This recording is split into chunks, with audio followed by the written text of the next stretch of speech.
Kara and the Moonlight Paintbrush. Kara is a curious girl with shiny black braids who lives in a small orange house at the end of Maple Lane, and every clear night she sits on her front steps with her grey kitten Misty, counting bright stars while humming a gentle tune that her grandma taught her.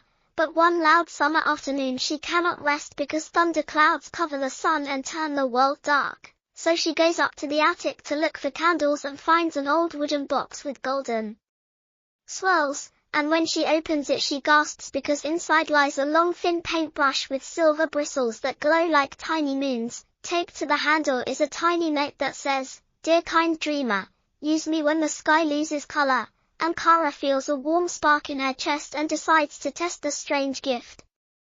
She races to her room, dips the brush into a jar of plain water, and drags it across a blank sheet, and right away bright blue light spreads like magic paint, making the paper look like daytime sky even though the real sky outside stays grey. So Kara smiles widely, grabs her yellow raincoat, tucks the brush in her pocket, and calls Misty to follow as she heads to the backyard.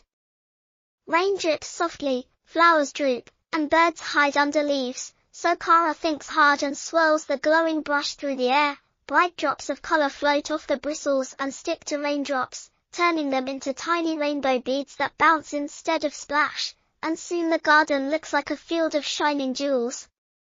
Misty meows and chases a bouncing green drop, and Kara laughs until she hears a quiet sniffle beyond the fence. She peeks through a knothole and sees her neighbor Mr. Lee, who sells fruit at the market, staring sadly at his dull apple cart, because the apples look grey under the dark sky and no one wants to buy them. So Kara steps over, waves politely, and asks if she may help.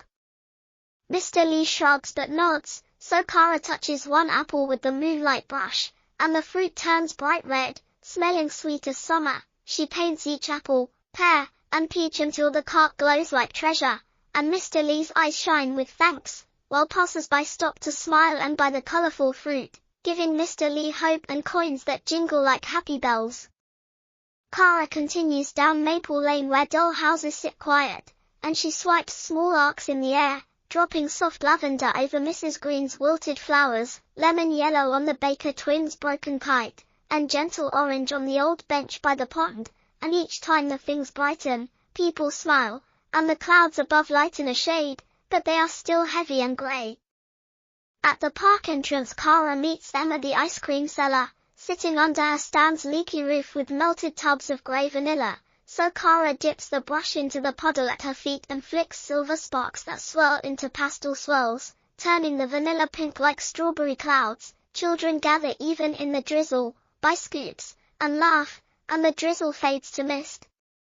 Kara sees the big playground slide drooping under sad sky, so she paints a long red line down its side, and the slide glows warm, drying fast, and kids slide with happy squeals, sending giggles that float like balloons, making each cloud above crack open, showing pale sky patches.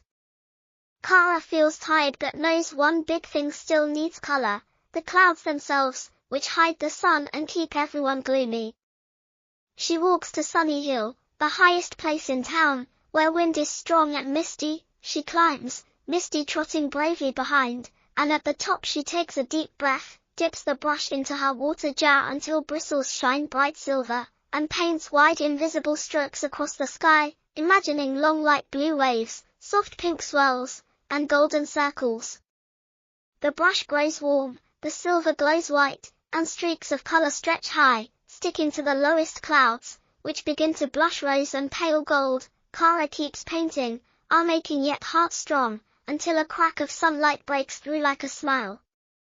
All at once the thunder clouds fade, leaving bright blue with candy pink edges and a huge round sun glowing again, and the world below answers. Trees rustle green, puddles sparkle clear, and birds sing. The brush cools and turns clear like glass, its magic done, and the note on its handle changes to read, "Thank you, Kara, brave sky painter." Kara hugs Misty, who purrs happily, then walks home under warm light, meeting neighbors who cheer and clap, offering fresh cookies, flowers, and hugs. Mr. Lee hands her a shiny red apple, Emma gives her a free ice cream cone, and the Baker twins wave their repaired kite overhead. Back in her garden Kara washes the glass brush, wraps it in a soft cloth, and places it back in the attic box, knowing the magic will sleep until the next grey day needs colour. She sits on her step at dusk, stars peeking bright because the storm air is clear, and she writes the adventure in her blue notebook in simple drawings and words so she will never forget how courage, kindness, and one moonlight paintbrush turned a dark afternoon into a festival of light. Misty curls at her feet, the apple tastes sweet, and Kara knows that any child with a caring heart can paint the world bright, even when real paint is only water and hope.